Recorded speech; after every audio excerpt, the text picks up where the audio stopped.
Budget ঘোষণা হওয়ার পরে আন্দোলন করে আর লাভ হবে? অবশ্যই লাভ হবে, অবশ্যই লাভ হবে। সরকার চাইলে যে কোনো সময় যে কোনো পরিস্থিতিতে আপনার বরাদ্দ সরকার রাখতে পারবে, সরকার বরাদ্দ রাখতে পারবে। কিন্তু এখন যদি আমরা আন্দোলন করি, এখন তো আন্দোলন করার কোনো সুযোগ নেই। সরকার যদি বরাদ্দ রাখে, তার তো ইশতেহারে বলা আছে, তার তো প্রতিশ্রুতি দেওয়া আছে যে পে স্কেল দিবে, এবং ইশতেহারে ঘোষণা করেছে পে স্কেল দিবে। ইশতেহার অনুযায়ী যদি সরকার বরাদ্দ রাখে, বাজেটে জুনে বাজেটে বরাদ্দ রাখে এবং জুলাই থেকে এফেক্ট দেয়, তাহলে আমাদের আন্দোলন করার দরকার নেই। বাজেটের আগে আন্দোলন, বাজেটের আগে আন্দোলন করতে আপনি যদি রাস্তায় নামেন, আপনার তো চাকরি থাকবে না ভাই। আর রাস্তায় আন্দোলন ঘোষণা করলে তো কেউ তো আসে না, কেউ তো আসে না। যার কারণে আন্দোলন করতে গেলে দেখা গেছে আমরা ওই 200-300 মানুষ তোপের মুখে পড়বো। যারাই বলে আন্দোলন এখন ঘোষণা করতে, তারা কেউ আসবে না। আপনারা নিজেদের থেকে আন্দোলন করেন, সমস্যা নাই তো, আমাদের ঘোষণা করতে হবে কেন? আপনারা প্রত্যেকে যার যার জায়গা থেকে, যেমন আপনি এই যে এমনি মনসুর আহমেদ খান লিখেছেন, আপনি যে জেলায় আছেন বা যে অফিসে আছেন, সেই অফিসের সবাইকে নিয়ে আপনার অফিসে আপনি বিক্ষোভ সমাবেশ করেন, আপনি প্রতিনিধি সমাবেশ করেন, নিষেধ করেনি কেউ, মিছিল করেন, পে স্কেলের দাবির জন্য আন্দোলন করেন। যার যার দপ্তরে প্রতিনিধি সমাবেশ করতে পারেন, বিক্ষোভ সমাবেশ করতে পারেন, আন্দোলন নিজেরা নিজেরা করতে পারেন। কাউকে ঘোষণা করতে হবে কেন? কে ঘোষণা করবে বলেন? আজকে যারাই আন্দোলন ঘোষণা করে তারাই গাদ্দারি করে, তারাই বেইমানি করে। তাহলে কে আন্দোলন ঘোষণা করবে? সেই এই আন্দোলন ঘোষণা করে মানুষ হাজার হাজার টাকা দিয়ে ঢাকা শহরে এসে আবার তাদেরকে খালি হাতে বাসায় ফিরে যেতে হয়, তাহলে এই আন্দোলন দিয়ে কোনো লাভ আছে? তার চাইতে যার যার জায়গায়, সারা জেলায়, সারা বাংলাদেশে যদি যার যার দপ্তরে প্রতিটা জেলায় নিজেরা নিজেদের উদ্যোগে যদি আন্দোলন করে, সেইটা অনেক বেশি কার্যকর হবে। কাউকে ঘোষণা করতে হবে না যে না আমরা আন্দোলন ঘোষণা করলাম।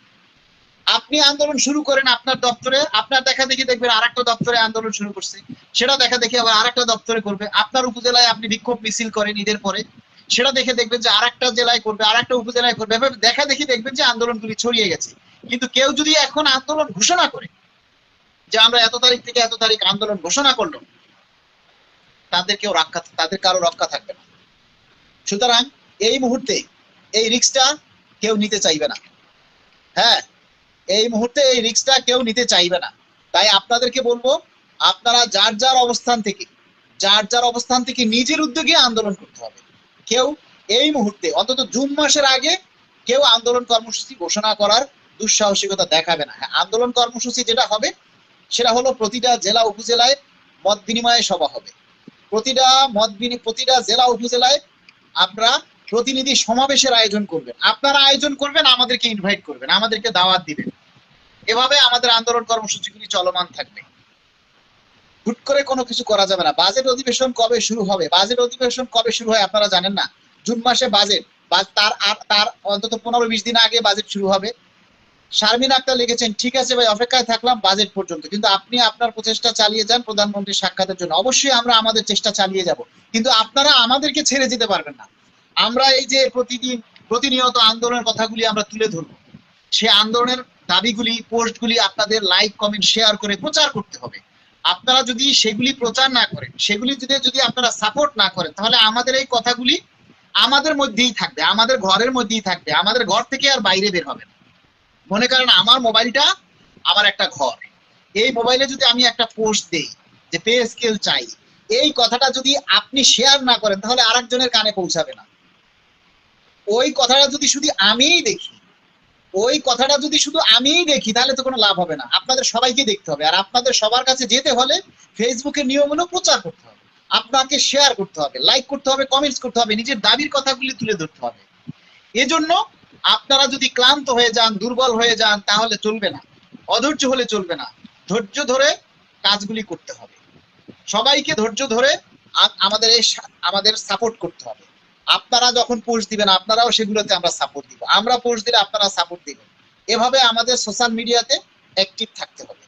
এবং আমরা সবাইকে অনুরোধ করব, ঈদের পরে প্রত্যেকটা জায়গায় যে যে দপ্তরে আছে সেই দপ্তরে মিটিং মিছিলের আয়োজন করবেন, প্রতিনিধি সমাবেশের আয়োজন করবেন, আর বাংলাদেশ সরকারি কর্মকর্তা কর্মচারী কল্যাণ সমিতির শাখা কমিটি গঠন করবেন। দয়া করে আপনারা শাখা কমিটি গঠন করবেন। আমাদেরকে যদি আন্দোলনে নামতে হয়, তাহলে তার আগে আমাদের সাংগঠনিকভাবে শক্তিশালী হতে হবে। আমাদের তো সংগঠনের কোনো শাখা কমিটি নেই, জেলা উপজেলায় কোনো কমিটি নেই। তাহলে জেলা উপজেলায় কমিটি না থাকলে এখন যদি আমরা আন্দোলন কর্মসূচি ঘোষণা করবে, কে পালন করবে? এই আন্দোলন কর্মসূচি কে পালন করবে বলেন আপনারা? কেউ এই আন্দোলন কর্মসূচিগুলি পালন করবে না। জিয়া ভাই, আপনার এই আইডি থেকে এখানে আপনি ঢুকতে পারবেন, অ্যাকসেপ্ট হওয়া যায় না, আগেও দেখছেন।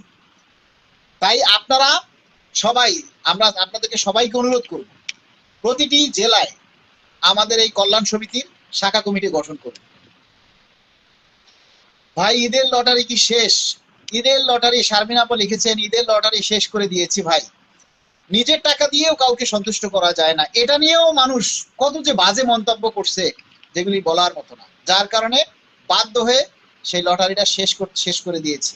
আজকেও কিন্তু একটা লটারির ড্র, শেষ লটারি ড্র হওয়ার কথা ছিল, কিন্তু অনেকেই বলে যে আপনার সংসার চলে না, আপনি টাকা দেন কিভাবে, এটা সেটা। আমি আপনাদেরকে বলেছিলাম যে ভাই, আমার এক আত্মীয় বা আমার এক প্রিয়জন আমাকে কিছু টাকা দিয়েছে আমাকে একটা পাঞ্জাবি কেনার জন্য, কিন্তু আমার অনেক পাঞ্জাবি। তা আমি ভাবলাম সেই টাকাটা আপনাদের মাঝে আমি ঈদ উপহার হিসেবে দেই, যার কারণে কাকে দিব, এ কারণে লটারি দিয়ে সবার কাছে বিকাশ নম্বর চেয়েছিলাম, আপনারা বিকাশ নম্বর দিয়েছেন, আমি লটারি করে 5 জনকে দিয়েছি। 5 জনকে, সত্যি কথা, 5 জনকে যতটুকু পারছি খুশি করতে, জানি না খুশি করতে পেরেছি কিনা, তারপরও চেষ্টা করেছি আপনাদেরকে দেওয়ার জন্য। তাসমিয়া সুলতানা, মালিক ভাই, আমরা তো পুলিশ, আমরা তো আন্দোলন করতে পারি না, তবে আপনারা সাথে আছি। আপনারা আন্দোলন করতে পারেন না সেটা তো আমরা জানি, কিন্তু আপনারা চাইলে প্রচারণা করতে পারেন, আমাদের এই লাইভে এসে আমাদের দাবির কথাগুলি আপনারা প্রচার করতে পারেন। আর মাননীয় প্রধানমন্ত্রীর সাথে আমরা কিভাবে সাক্ষাৎ করতে পারি সেই লাইনটা আপনারা দেখাইতে পারেন। আপনাদের যদি কোনো ওয়ে জানা থাকে আমাকে ইনবক্সে নক দিবেন।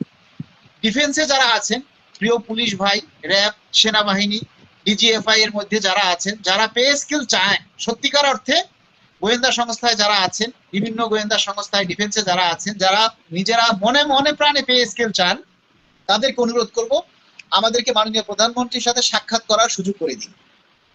আমাদেরকে মাননীয় প্রধানমন্ত্রীর সাথে সরাসরি আমাদের দাবির কথাগুলি তুলে ধরার জন্য আপনারা সুযোগ করে দিন, কারণ আপনারা ভালো করে জানেন যে কোন ভাবে গেলে আমরা মাননীয় প্রধানমন্ত্রীর সাথে সাক্ষাৎ করতে পারবো। আপনারা সেইভাবে আমাদেরকে সহযোগিতা করেন, আপনারা যাতে আমাদের দাবির কথাগুলি মাননীয় প্রধানমন্ত্রীর কাছে সরাসরি তুলে ধরতে পারি।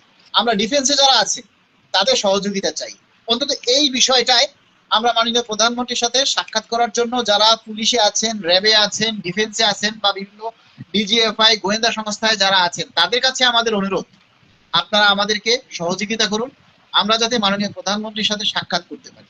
সেই সুযোগটা আপনারা তৈরি করে দিন, আমরা আবেদন করব, আপনারা আমাদেরকে সেই সুযোগটা তৈরি করে দিবেন।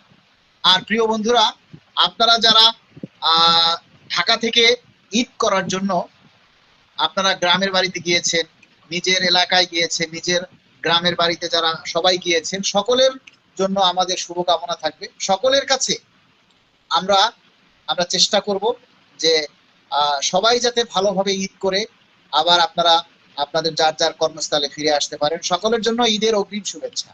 সবাই যাতে ভালোভাবে ঈদ করতে পারেন, আমরা যতটুকু পারি। আমরা তো আসলে কেউই স্বয়ংসম্পূর্ণ, আসলে ঈদ আসে কিন্তু সরকারি কর্মচারীদের জন্য ঈদ না, ঈদটা তো সরকারি কর্মচারীদের জন্য হাসি খুশি বা ঈদের খুশি থাকতে নেই, আমাদের মতো নিম্ন বেতনভুক্ত কর্মচারীদের ঈদের খুশি থাকতে নেই। শারমিন আপু লিখেছেন, মালে ভাই, আমার হাজবেন্ডের নৌবাহিনীতে চাকরি করে, বুঝছেন, একই প্রবলেম, ওরা তো আর আন্দোলনে যাইতে পারে না, বাট আপনার লাইভ গুলো সবসময় দেখি। আচ্ছা, অনেক ধন্যবাদ। জাইমা রহমানের সাথেও কথা বলেন এই পে স্কেল নিয়ে, কিন্তু কথা তো একটাই লিপি আপু, যে ওনাদের সাথে কথা চাইলেই তো আর বলা যাবে না, ওনাদের কাছে তো পৌঁছাইতে হবে। সেই মাধ্যমটা যদি কারো জানা থাকে, কারো ওয়ে থাকে যে না আমাদের সাথে লাইন আছে, তাদের মাধ্যমে বলবো আমাদেরকে আপনারা সেই জায়গায় পৌঁছে দিন, আমরা যাতে মাননীয় প্রধানমন্ত্রীর সাথে গিয়ে কথা বলতে পারি। যে বাসায় বসে লাইভ করছেন একজন কর্মচারী হিসেবে, তাতে অনেক কিছু বুঝায়। কি বুঝায়? যে বাসায় বসে লাইভ করছেন, তাহলে আমি কি বস্তিতে গিয়ে লাইভ করব, বস্তি বাসায় গিয়ে লাইভ করব, নাকি টিনশেড বাসায় গিয়ে লাইভ করব? আমি তো ভাড়া বাসায় থাকি, তা আমার ভাড়া বাসায় এমন কি দেখবেন আপনি? আমার বাসা কি রাজপ্রাসাদ? সরওয়ার হোসেন গোলাম, আপনার কাছে কি মনে হয় এটা রাজপ্রাসাদ? একটা মানুষের বাসায় একটা টেলিভিশন থাকে না, একটা মানুষের বাসায় ওটা লাইট, ওটা একটা লাইট, এটি থাকতে পারে না? আপনাদের এত হিংসা কেন, এত কিছু কেন? একের পর এক দরখাস্তের মাধ্যমে আমরা তার সাক্ষাৎ চাইবো, এটাই বাস্তবতা। একদম সঠিক কথা বলেছেন ভয়েস অফ গভর্নমেন্টস প্রিয় ভাই। মাধ্যম নিজেরা তৈরি করতে হবে আবেদনের মাধ্যমে। মাধ্যমিক করে দিবে না, কারণ সবার মাধ্যমে গেলে চিন্তা করবে সবার পিছনের ব্যাকগ্রাউন্ড কি খুঁজে বের করা। এটা অবশ্য সঠিক কথা। আমরা ঈদের পর থেকে আমরা একের পর এক আবেদন করতে থাকবো। মিডিয়ায় আমাদের দাবির কথা, আমাদের সাক্ষাৎ করতে চাই, সেটাও আমরা তুলে ধরতে চেষ্টা করব। তারপরও যদি কারো লাইন গার্ড থাকে, সে মাধ্যমে আমাদেরকে চেষ্টা করতে হবে।